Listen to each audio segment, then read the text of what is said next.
I brought a photograph with me. Of course, I left it in the other room, but I'll bring it out at some point. And it was a guy named James Kibble.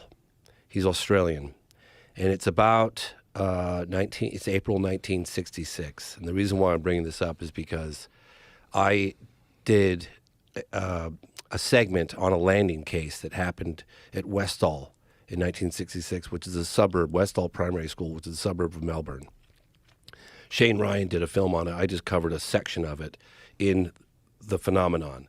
And during my time in Australia, I'd heard about this guy, James Kibble, that shot a Polaroid of a disc a couple of kilometers away 2 days prior to the landing at the school. A lot of times when you have sightings, mass sightings like that, they're in and around the area for several days. So it's very likely that those two are connected. My point is this.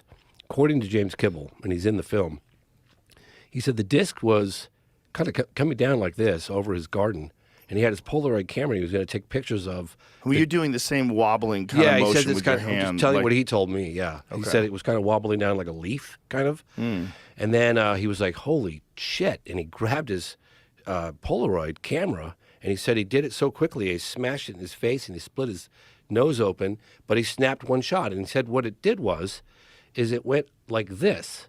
Which turned sideways. The photograph that I have shows it sideways, and I'll show it to you. I scanned it from the original Polaroid, and then it shot off at an unbelievable rate of speed, according to him. Exactly how Lazar describes how these things work. That's exactly my point. And when I interviewed all the children, now adults, that watched this thing land at this Westall Primary School in 1966, they said the same thing. It was sitting on the ground. They got up to, I think, around 10 feet away from it, which is pretty remarkable. When you talk to witnesses, especially that many witnesses, I mean, there were roughly 300 kids. I didn't meet all 300 of them in the playground when this happened, and including the science teacher, this guy Greenwood, which I got him on camera for the first time in history in The Phenomenon.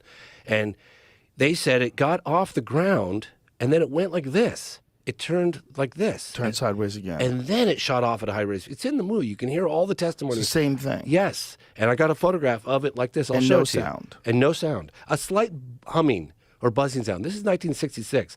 So, and I'm going to get to this later. We can go back to moment of contact. But I'm going to make the argument that some, and I cannot emphasize how many times we need to underline the word some, UFOs, UAP, originate from a non-human intelligence.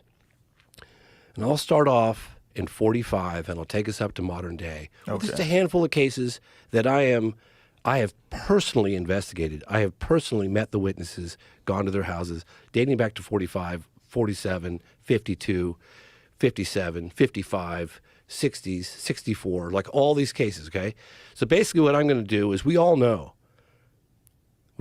that the vast majority of these cases can be explained in conventional terms. All this noise about Chinese balloons and weather balloons, and that's all noise. It's obfuscation and noise. Yeah, we know that all that stuff exists. But what about the core 5 or 10% of cases, and I'm going to give you some samples today, that truly, after extensive and exhaustive investigation, not because of a lack of data, that defy a conventional explanation, and those are the cases that I'll share with you today when we're ready. But we can go back to moment of contact if you want. Let's go right into it. Oh, you want to go right into it? I'm so excited. All right. You got me so pumped up. Let's do it. Let's do it. Here it is. Oh, you got it. That's the photo. You got it. That's the photo. I got a much better copy outside. But see the way it turned sideways? Now, let me tell you, if you ever see a photograph of a UFO, and I've talked to NASA analysis about this, and it has a clearly defined edge, it's probably a fake.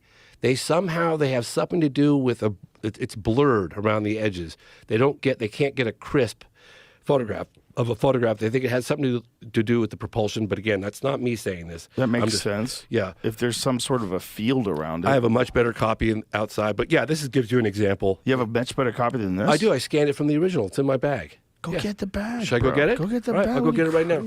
Sorry. Get the bag, man. Oh, it's right there. Exciting. Sorry about that. Keep that up on the screen, please, Jamie. Can I see the full how it's? Okay, here it is. Look at this. God, it's oddly centered. It's perfect. Sent to me. This is sent to me by the guy who shot the Polaroid. Okay, there's his handwriting. This came from Australia. Boom. Here it is. Check it out. And see the way it's sideways like that? Yeah. I'm gonna put on my old man glasses. Yeah, I know, right? I got mine too. And we can get into my argument that I'm going to put forth as if I'm presenting a case to a jury. See, my number one problem always with these things is that I want it to be true so bad that I worry that my rational, logical mind ignores all the possibilities of it being bullshit. Don't look at any one particular case. What you have to do... I mean, I'm looking at it like this photograph. That's pretty good. That's the same one. That's the same photo. So does that look like that, though? You got to look at it like that. Do it again. Yeah. Feels similar, bro. I mean, it's a bell. It's a school bell. Time's up, bitches. That's what they're telling. That's what they're telling us. So, time's up, humans. What you can't base this stuff on any one. Bell, James, he proved it. It's over. You can't Jig base is up. Jamie's on the case. Hey, all I could say is that you talk to the witnesses. I think if you picked it up, there's a hamburger underneath it. That's what I think. It's like a fancy restaurant hamburger. Monsieur? Here's your meal, sir. Monsieur, it is waffle thin. You know the kind where they don't put the bun together? You got to do it together yourself? The burger's just sitting there? But you can't... You look at the preponderance of eyewitness testimony from around the world, right? You don't look at any one particular case. You look at one particular case, you think, I see some cracks in that case. I get it. Find me one of them lids. One of them food lids. That's what I'm talking. That's what it is. It's 100%. We cracked the case. Yeah. So, it's a food lid. The burger's underneath it. Yeah. You can see the top thing. Well, Jamie, that's the propulsion system, you fool. Don't you understand UFO physics? I don't know which way it's going in the photo. That's the way it's going, that way. I don't know which way it's going. Is it going that way or this way? You could pull up McMinnville, Oregon, 1950, Evelyn and Paul Trent. Pretty good photographs of discs in broad daylight. Yeah, they're pretty good.